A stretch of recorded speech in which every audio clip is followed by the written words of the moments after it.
ఈరోజు నిన్న చెప్పిన దాని కంటిన్యూషన్ ఇంకొక 3 డ్రగ్స్ చూద్దాం. హాయ్, వెల్కమ్ టు హోమియో మీకోసం Sudharama homeo clinic, Tadepalligudem, doctor Padmaja. మైగ్రేన్కి ఏంటంటే మనం నిన్న లెఫ్ట్ సైడ్ హెడేక్కి లెక్సెస్ చెప్పుకున్నాం, రైట్ సైడ్ హెడేక్కి శాంగ్వినేరియా చెప్పుకున్నాం. ఈరోజు బ్రియోనియా 200C పిల్స్. ఇది ఏంటంటే మనకి తలనొప్పి వచ్చినప్పుడు వీళ్ళకి ఏదైనా ఒక క్లాత్ తలకి గట్టిగా కట్టేసుకుంటే చాలా రిలీఫ్ ఫీల్ అవుతారు. అలాగే చిన్న మూమెంట్ జస్ట్ ఓకే ఆ వేలు ఆ చెయ్య కలిపినా సరే వీళ్ళకి తలనొప్పి విపరీతంగా పెరిగిపోతుంది. అండ్ ఈ తలనొప్పులు ఎక్కువగా అరుగుదల లేక, అంటే ముందు రోజు ఏదైనా తేడాగా తిన్నా ఏదైనా అలాంటి వాటికి ఇలాంటి తలనొప్పులు ఎక్కువగా మనకి కనిపిస్తూ ఉంటాయి. ఇలాంటప్పుడు bryonia 200C pills. And next medicine iris medicine కూడా తలనొప్పికి చాలా మంచి మెడిసిన్, రెగ్యులర్గా కూడా వాడచ్చు. ఇదేంటంటే ఇండైజెషన్ ఉంటుంది వీళ్ళకి కూడా, తలనొప్పితో పాటు ఇండైజెషన్ అంటే అరుగుదల లేనట్టు ఇబ్బందిగా పొట్ట ఇబ్బంది అలాంటివి ఉంటాయి.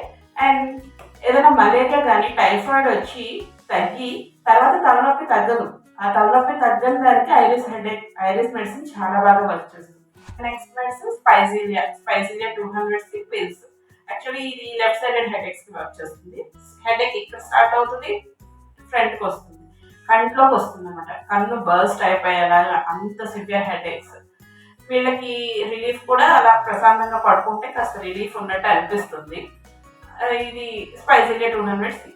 యాక్చువల్గా మనం ప్రతిదానికి కొంచెం ప్రికాషన్స్ ఏమైనా తీసుకోవచ్చేమో కూడా చెప్తున్నాం కదా. ఈ రోజు మైగ్రేన్ హెడేక్స్ ప్రికాషన్ ఏమీ లేదండి. అది ఏంటంటే మనము వాటర్ ఫుల్గా తాగాలి, ఒక 3 లీటర్స్ 4 లీటర్స్ వాటర్ తాగి. అండ్ డైజెషన్ చాలా జాగ్రత్తగా చూసుకోవాలి. అంటే మనం ఏం తిన్నా ఈజీగా అరిగిపోయేది, ముఖ్యంగా రాత్రులు భోజనం ఒక 8 లోపు తినేసి నెక్స్ట్ అవి కూడా ఈజీగా తేలిగ్గా అరిగిపోయే పదార్థాలు తింటే మనకి ఎప్పుడు తలనొప్పులు అదే ఇండైజెషన్ రాదు, ఇండైజెషన్ మీద హెడేక్ రాదు. అండ్ తర్వాత నిద్ర కనీసం 8 గంటలు ఉండేలా చూసుకోవాలి. అలాగే ఎక్కువ స్ట్రెస్ టెన్షన్ లేకుండా యోగా అది ప్రాక్టీస్ చేసినా కూడా మనము హెడేక్స్ అస్తమానం రాకుండా చూసుకోగలుగుతాం. అండ్ నెక్స్ట్ ఏంటంటే మన నెక్స్ట్ ఎపిసోడ్లో ఈ లక్షణాలను బట్టి హెడేక్, ఈ లక్షణం ఉంటే ఈ హెడేక్, ఇలా కొంచెం మందికి ఎంచుకోవడం కష్టం అవుతుంది కదా. నేను సింగిల్ మెడిసిన్ చెప్తాను నెక్స్ట్ ఎపిసోడ్లో హెడేక్కి. గతంతో మన హెడేక్ ఎపిసోడ్స్ అయిపోతాయి.